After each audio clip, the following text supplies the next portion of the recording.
What's going on, everybody, and welcome back to Frankie's Aquatics right here on the wonderful platform that is YouTube. So I hope you've had a great week. This week has been a lovely one for me as always. Always busy, always keeping things moving, but it's all been good stuff. I can't complain. And when people go, oh, I've been ever so busy, and they're, oh, ever so busy. But I'm not, I've been ever so busy because it's good stuff. I enjoy what I'm doing, so it kind of helps with progressing Frankie's Aquatics. So I'm really happy with it. I'm really happy with where we are, and I'm really happy in the direction that we're going. So this week's video is going to be about tank decor, your aquarium, your AXOLOTLS aquarium. What can you possibly do to spruce things up? What is safe, what's not safe, what can you do in regards to live plants, and all the other options in between. I get asked a lot of questions in regards to what is safe to use within an aquarium. There's a few things you've got to just kind of watch out for when you do decide what you're going to decorate your tank with. So I thought, why not just break down a video. I have a bit of dragon who's doing a bit of glass surfing over here. All morning I've just been waiting for it just to break. Just to take a bit of a breather so I can record my video, and the moment I set up the tripod, he's on it, or she's on it, I'm not quite sure. Little monkey. So this week's video I hope it's going to be useful to you. We're going to get straight into it, but before we do, we're going to take a quick look at our water monsters behind me. So let's go and say hello. So, good morning, everybody. How we doing? There's Pixel. Happy morning to you, Pixel. Over here, we have Flick and the two boys at the back. We go up top over here, and we have the Golds. Good morning. Good morning. And then up top over here, we've got the baby grow out tank. So yeah, this is pretty much the tribe. Every morning I get up, I flick the lights on, I put them on dimmers, because obviously axolotls don't like bright lights. And then I just appreciate each and every one of them. And I give them a greeting every single morning. And then I go in the kitchen, which is over there, and then I sing my music out really, really loud and I wake the whole family up. Oh yes, I'm such a fun person to live with. Mwahaha. Cute, aren't they? I love it. Every morning I do that. Every morning I get up, I have a quick glimpse at the babies that are upstairs in my bedroom. They're the ones that obviously I've produced myself. And then I come downstairs and I say good morning to everybody behind me, and I kick some coffee and I kick some music and I have a jolly good morning, kick-starting the day ahead. So what can you use inside of your aquarium? What are the few things you've got to take into consideration before you put things in your aquarium? Well, when it comes to axolotls, they're a little bit different to fish. So when it comes to your aquarium decor, this is just for an example, by the way. I'm not recommending or suggesting you go out and buy a pineapple from SpongeBob. Well, there's nothing wrong with this. I actually had this in with my very first betta fish. So my very first betta splendid was a little chap called Opie. Absolutely adorable little character. It was my first ever, my own very first fighter fish. I used to use it for him. But what a lot of these things, you'll find with a lot of these things, although the material is safe to use within an aquarium, you'll often find inside of the actual ornaments themselves, they're very sharp, they're very jagged, and they can cause all sorts of problems to fish and most certainly to axolotls. So whatever you pop in inside of your aquarium, first and foremost, use your brain and use your little finger, or any finger for that matter. Doesn't really matter what finger you're using, but just make sure there's no sharp and obvious edges that are going to cause problems in regards to the gills and obviously the skin of your axolotl, because you'd be very surprised. You'd be very surprised, you would. Yes, very surprised. You'd be very surprised how easy it is for an axolotl to injure itself. Like, most people go, help! My axolotl's got a chunk missing out of his tail. And I'm like, is it a tank mate? No, he lives by himself. And I'm like, it'll be something within the aquarium. Sometimes it can be the filter intake. That's obviously a little bit too violent, but 9 times out of 10 you will find it's the decorations you're using. So if you are using a pineapple or anything else for that matter, just be wise and be sensible and make sure there's no sharp edges. So whatever you're buying for your aquarium that is labelled aquarium safe, make sure it's axolotl friendly as well. When it comes to choosing plants, I personally do prefer artificial plants, so fake plants. The reason I like these is because they're a lot more easy to manage, and you don't have to worry about your axolotls sitting on them and squashing them, because axolotls will and do. If you put all nice live plants inside of your aquarium, the chances are they're going to start looking rugged and a little bit rash very, very, very quickly. Because the axolotl will find them and he'll park his backside on there, completely squash all your leaves, and you'll cause... It's quite an expensive little habit. It's quite a little expensive habit to have, to keep replacing live plants for your axolotl just to sit on them and squish them. I'm not saying all axolotls do that, but the majority do, and they will quite happily sit on top of your plants and just squish them. So the best way to tackle that is to use artificial plants. Now again, taking into consideration the previous statement, make sure there's no sharp edges or any loose leaves. So when you're getting something, I tend to find personally, I steer away from the aquarium fake plants. I go for reptile plants. So anything that's perfectly safe to use within an aquarium or a vivarium for an aquatic. Anything that's perfectly safe to use within a vivarium for a reptile, like a bearded dragon, noisy bum over there, or anything equal value, will 9 times out of 10 be safe to use within your axolotls aquarium too. Again, just consider that if anything's small, the axolotl will and can try and eat it, so you want to make sure you're eliminating choking hazards. Best thing to do is give it a robust test beforehand. So let's say you've got your fake leaves, give it a bit of a shake, make sure nothing obviously falls off of it. Make sure the leaves are not too small, and make sure nothing's going to come off. So give it a little bit of a pull. So give it a shake, give it a little bit of wash down with the shower, and then give it a pull. And any loose leaves or anything like that is probably a sign that that particular plant is not necessarily safe for your aquarium. I'll show you in the video in a second, but I've got some fake plants in mind that are actually designed for reptiles. They're by Exoterra, and I've had no issues with them whatsoever. I also find the axolotls can absolutely climb on them quite robustly, and they don't, is that even a word, robustly? Robust. Sounds good to me. So the axolotls can be quite vigilant with them and can be quite tough with them. And although they might pull off the suction cups and stuff, 9 times out of 10, the plant itself or the artificial plant itself won't come to any harm. And more importantly, neither will your axolotl with playing on them. So yes, keep that in mind, won't you? Make sure you're very vigilant, won't you? Now, I have suggested this in previous videos, and I can't stress this enough. Axolotls do like a hide.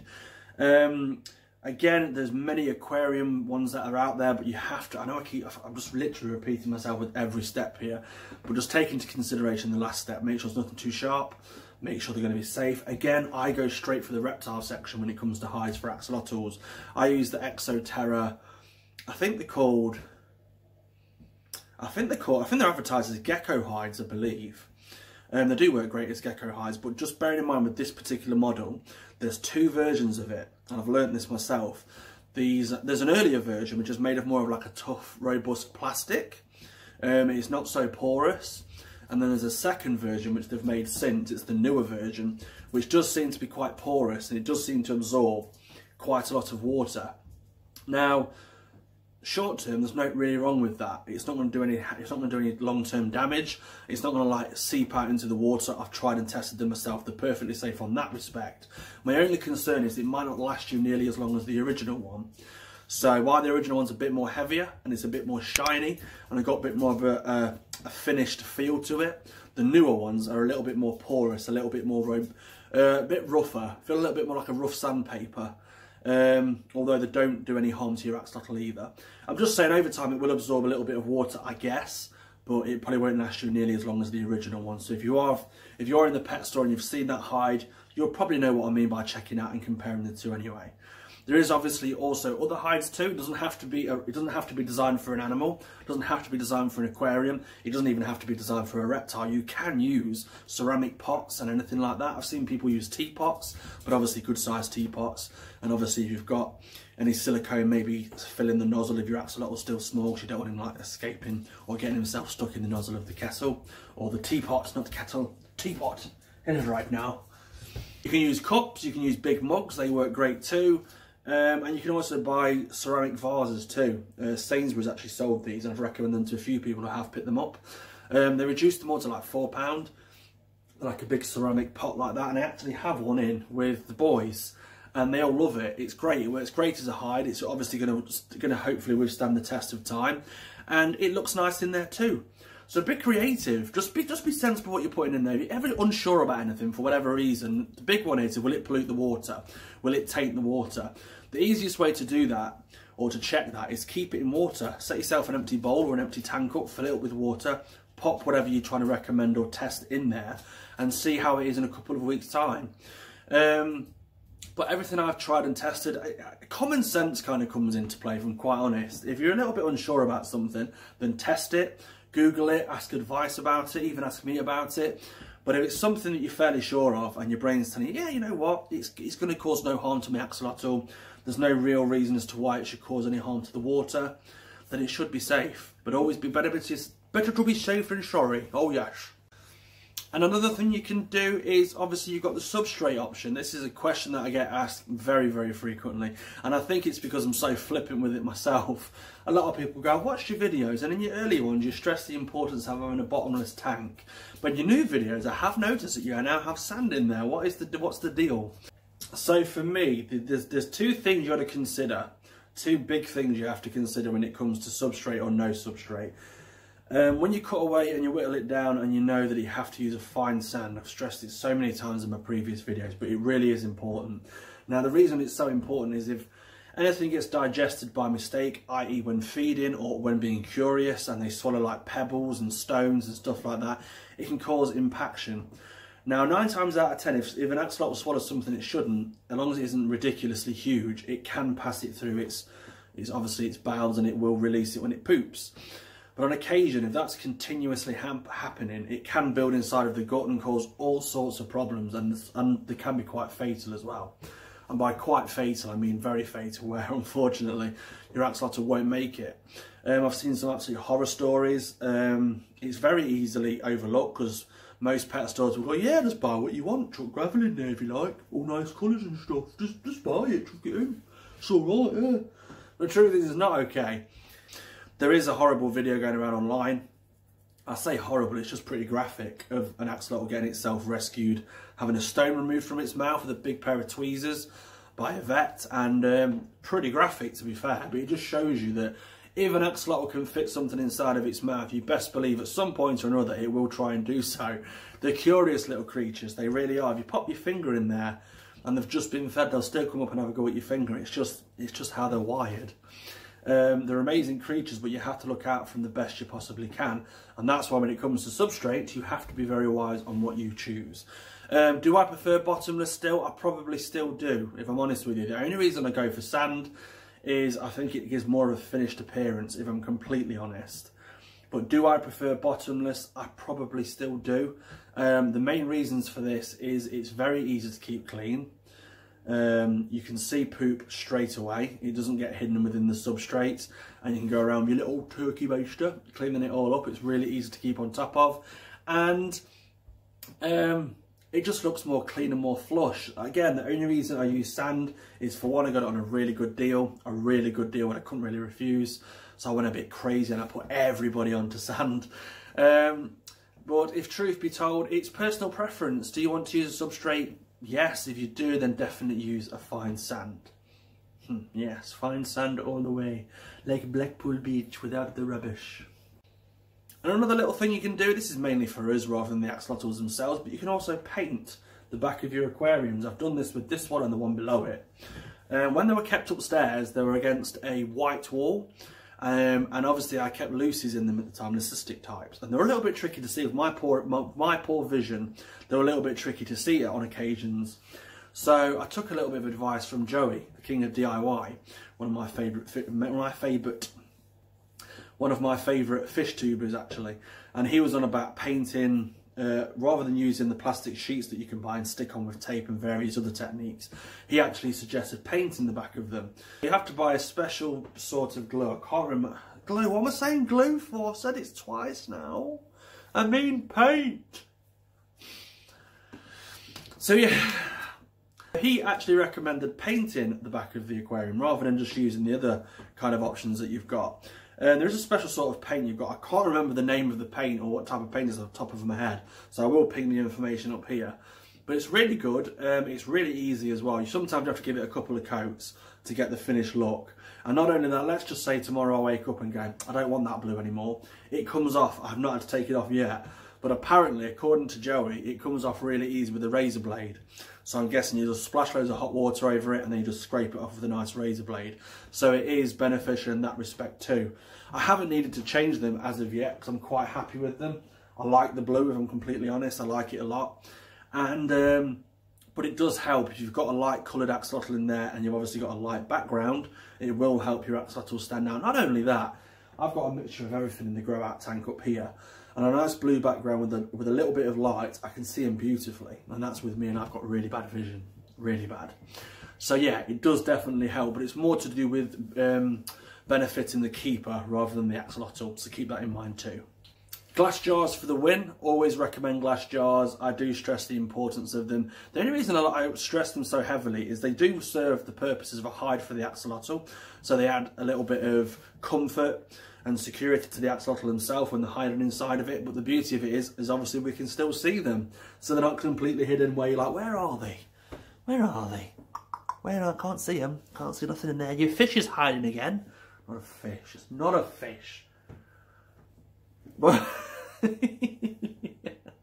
can still give them the safety of a hide without losing the visibility of your axolotl. It's really good.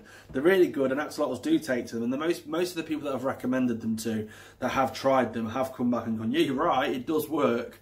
And it also doubles up as a good thing to pour your water back into on water change day.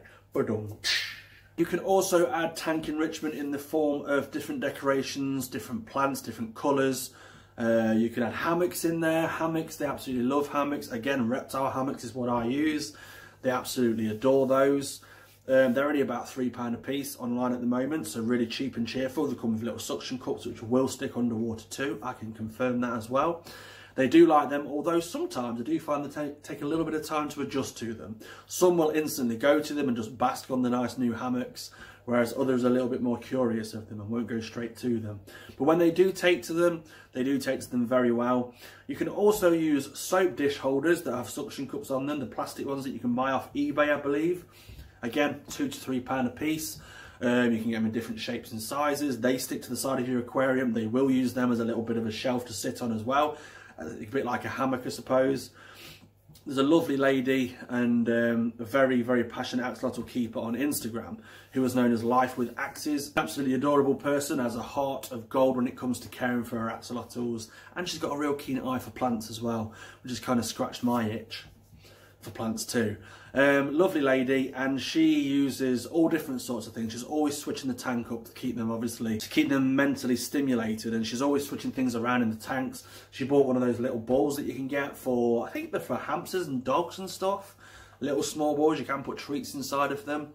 She's in the process of trying them out in their tanks, and the axolotl does like to nudge it about and knock it off the shelf and stuff. So they do little things like this that you think, oh, it's only an axolotl, or as some people say, it's only a fish. It's not a fish. Damn, Daniel, it's not a fish. And some people just say, oh, I don't know about that. It's not like it's a cat or a dog. But they still get bored inside of there, believe me. And if you switch things up a little bit for them, then you will find, I think my bearded dragon's just escaped. I've let him out for a bit, and I think he might have just ran off. 1 second. No, he's safe. He's still in there. But yeah, if you give them mental stimulation, they will absolutely abide to that and take to it. You'll be surprised. Like I said, Life of Axes is a shining example of that.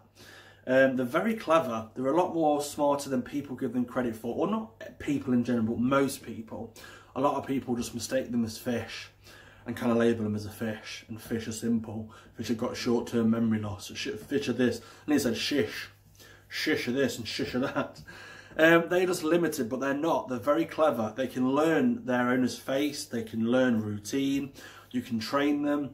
Hand feeding is an absolute blessing. It will grow your bond between you and your axolotl. Even if you've got an axolotl now at home in a tank that you've had for a year or two, and you haven't really done much with it, you just thought, oh, I just kept it in the tank and I feed him.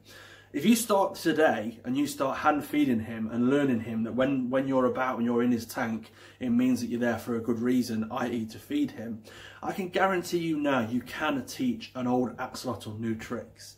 You really can. It takes time, it takes perseverance, and just remember each axolotl is very, very different too. They will all have their own individual character.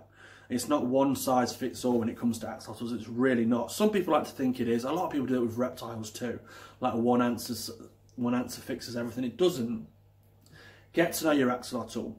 Get to know his little quirks and his little personalities. Some are really, really shy and you'll never change that about them, unfortunately. Whereas some are outgoing and just happy and just love performing. I mean, if I sit on the floor down here playing with my children, obviously my tank's just down here behind me, and Pixie will see, and she wants to be part of it. She'll come swimming over to the corner, and if we don't pay her attention and greet her, which is what she's after, she'll start performing. And by performing, I mean she'll start swimming around like a figure of 8 in a little cute fat sausage way that she likes to do. They're amazing creatures. Don't ever underestimate them. They're amazing. And trust me, if you love them as much as I do, and you have the patience for them as much as I do, you can get great things out of them. I call them water pups, and they're called water pups for a very valuable reason. They're like little pups. They're so clever. They cry out for your attention. And if you give it them in the right measures, they will absolutely be more than you could ever have wished for in a pet. For me, there's nothing like an axolotl. I don't know if I kind of gave that away, but for me, axolotls are by far one of the most amazing animals on this planet, and I feel truly blessed to keep them. So we'll start with the baby grow out tank just for a beginning. Obviously this is very basic, and the reason this is kept very basic is just to help me when it comes to cleaning. As you can imagine, if I had loads of like leaves in there, plants in there, different hides as substrate, it would be an absolute nightmare. An absolute nightmare to keep clean. So this is kept to the most minimum it possibly can be. Now that doesn't mean it's not enrichment for the axolotls. Obviously there's a lot in there for them to be doing. At this age they do like to swim around a lot, which is great. So I just basically have a wax burner in there. That's one of those things that you pop your wax at the top and a candle in there, and you get all nice smelling flings in your bedroom. So that works as a little bit of a platform and it can sit on top, which they absolutely love to do. And then obviously it can work as a hide as well. For some reason it's not focusing very well today. Hello. And then just here we obviously have the infamous glass jar. Some people love them, some people don't. Hello. How you doing, Pudding? How you doing, Pudding? I love it. All other animals do that. It's great, isn't it? Tia, I'm not talking to you. So as you can see, they're currently nose down looking for food right now because it is feeding time. So these guys will be being fed in a moment. So yeah, just the most basic setup there. Filter, obviously that's not a part of the enrichment, although they do like to sit on them. They will sit on them. Glass jar for a hide and also a little bit of a sitting platform. Do you want to bite my finger then? And then obviously this works as a hide and a platform too. If we go just below, a little bit more advanced in here. So obviously we have some reptile leaves in there. These are from AXOLOTL. They're on a suction cup which sticks to the back wall. Obviously I've got the blue wall painted in the back like I was telling you about. And then we have in here, that's Marcel. Was that Marcel? No, that's Lolly. That's Lolly. And that's Marcel. Hello Puddings, how are we doing? Then obviously we have the AXOLOTL hide I was telling you about at the back. That's one of the poorest ones I believe. So it's the newer one. There's two different designs. There's that one and there's the old one, and that's the new one. The old one is more of a yellow. I actually haven't got one of those in use at the moment to show you the comparison, but I will in future. I will definitely mention that. Then obviously the glass hide. That's the tank from a distance. Works an absolute charm. Who wants to focus? There we go. Works an absolute charm. Then obviously we've got fine sand in there for a substrate. So again, that's a nice basic setup. I do switch things around on occasion. I'll take things out, I'll put different things in for a bit of enrichment, and it keeps them very happy. And as you can see, they're very, very social. These two are the most curious two I actually have at the moment, and I love them dearly. Absolutely love them. And then if we go down one more, this is Pixel's humble abode. So obviously sponge filter on the far left, then you've got this lovely, almost a hammock shape style of leaves. Again, these are by AXOLOTL, I believe, and they're reptile leaves. I usually keep those in when it's breeding season, because what will happen is Pixel, who is currently hiding in there, again the importance of a hide, look, she lays her eggs on them. So when it comes to me removing the eggs, I take that out and then I can gently remove the eggs from the leaves. It makes my life a lot easier. And it obviously gives her a safe, comfortable place to lay her eggs as well. Glass jar, substrate, and that's all she's got in there at the moment. I am going to be getting her a hammock because she does like a hammock. So I am in the process of going to pick one out. I'm actually going to order one today. And then if we squidge over here to the next tank, to the male's tank, we can see again sponge filter. This is the bigger sponge filter in here because obviously there's 3 of them in this tank. Reptile leaves again, made by AXOLOTL, a nice ceramic pot which was picked up from Sainsbury's. That's what I was telling you about.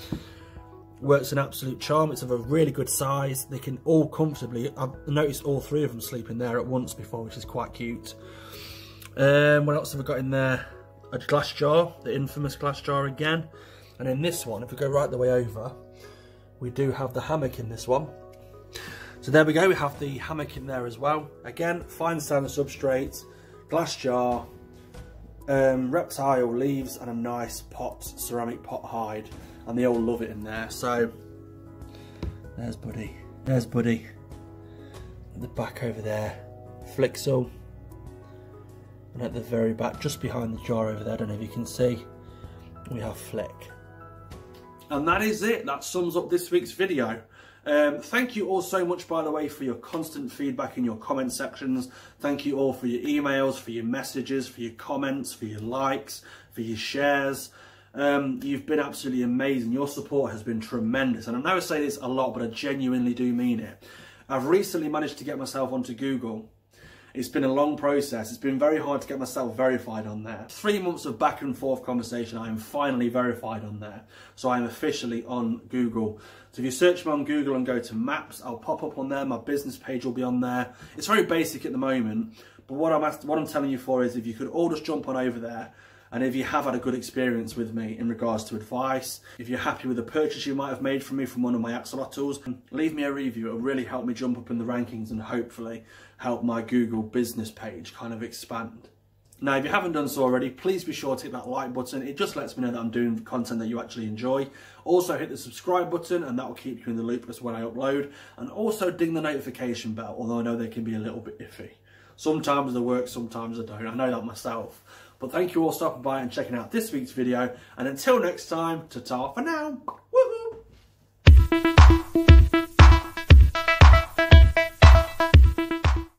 Who lives in a pineapple under the sea?